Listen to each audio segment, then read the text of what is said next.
You like my watermelon tent? Yeah. It's your best friend Anastasia with? Durianrider. Nice. We're just enjoying the scenery at the Woodstock Food Festival. So, enjoying yourself? Mm-hmm. Okay, what's that you're enjoying? A Crenshaw melon. I don't get to have these in Australia, so when I'm in the US, I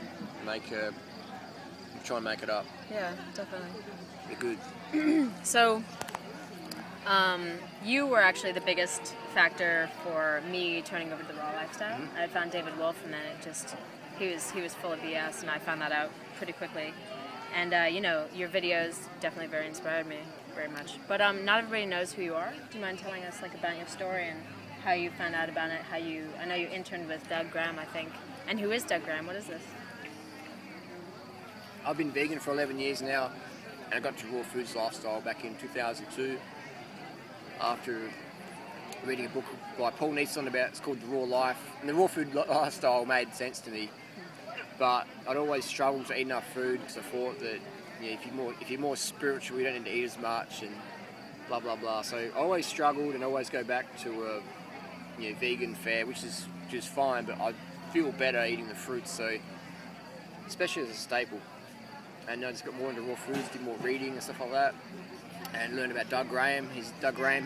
He's the author of the 80-10-10 diet, which is got a bit of a cult following on the internet there. And that's a must-read, right? Yeah. If you're into raw foods, you've got to read 80-10-10 a few times at least, and understand the principles and the fundamentals in that book, because that's going to allow you to achieve your goals a heck of a lot easier, and it's going to fast-track you on the raw food success lifestyle, definitely. So it's not a fad diet, it's not a gimmick, it's nature's design, and it can be challenging doing it in today's world, which is really easier to get a Snickers bar than a ripe organic banana. So it's definitely a book, helps you get the information you need, and then you can forge a template in your own lifestyle to help you achieve the results you're looking for, be it weight loss, health, feel more vital, get off drugs, whatever. Definitely a lifestyle to consider. Awesome. Were you always athletic, or? No, I always appreciated athletics, and I always wanted to be athletic, but as a kid I was always very sick, and so I was always the sickly kid on sports day. So that's why I'm so evangelical that if I can transform into a super fit person from a super unfit person, then anybody can, definitely. Yeah. How do you inspire? I know obviously what you do, but so you're a cyclist. I mean, I'm obviously, I love cycling as well. So, but you're a great cyclist, right? Oh yeah, a spectacular. I'm pretty cyclist. good. I'm pretty good. Yeah. I'm not going to win the Tour de France, etc. But definitely, I train in Tour de France cyclist, and I don't do any drugs, and I'm putting out some good wattages per kilo on the bike. But most importantly, that I'm having fun, and if you're not, it's one thing to be very fit, but if you're not having fun being very fit, then you're missing out big time, definitely. I'm just looking at this, the water, and magic. Yeah, there was it was just so much fun. Like Doug says that life is sport, and it's so true.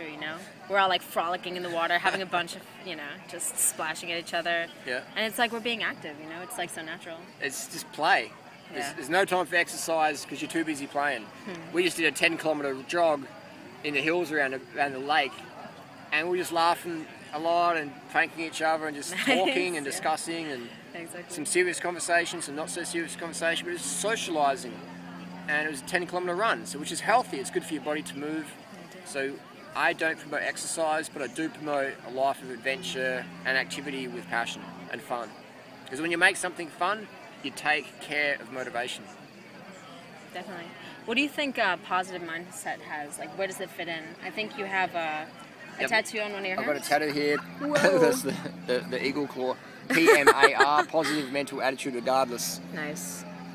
So for me, it's about looking after your basic fundamentals, be it sleep, water, sugar, and then if you've still got a bit of a negativity going on there, shift your perception of what's going on. Go, well, what am I grateful for?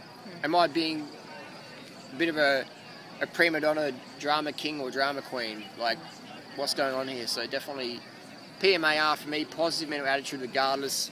It doesn't mean I'm going to be grandiose or unrealistic, but it means I'm going to be realistic and just be grateful. Attitude of gratitude, definitely, I'm a big fan of. And we live in such an abundant life. I mean, the biggest challenge tonight is I have to wait few minutes to stand in line for amazing food. Maybe 3 minutes now because the line's gone down. Yeah, definitely. Awesome. What are some of your goals going forward? You know, what would you like to see? Like maybe, I know you didn't organize the Woodstock Food Festival, but like not only with your athletics, but also just in life in general. Just to get the vegan message out there more, the fruit message, the raw foods message, the fitness message, the cycling message, get it out there more and more and more. And I've committed my life to do that. Nothing gives me greater joy than helping others help themselves get fit and healthy, and at the same time we help the animals on the planet. Nothing gives me greater joy than that. Nice. It sounds pretty good. It's fun. Yeah, it is fun. It can be a challenge sometimes, but it's all, you know, life's a challenge. You know, life's a challenge. It's a fun challenge.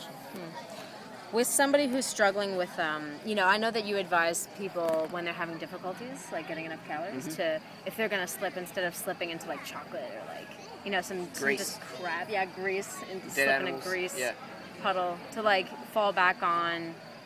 I mean, like, what would you advise that they fall back on?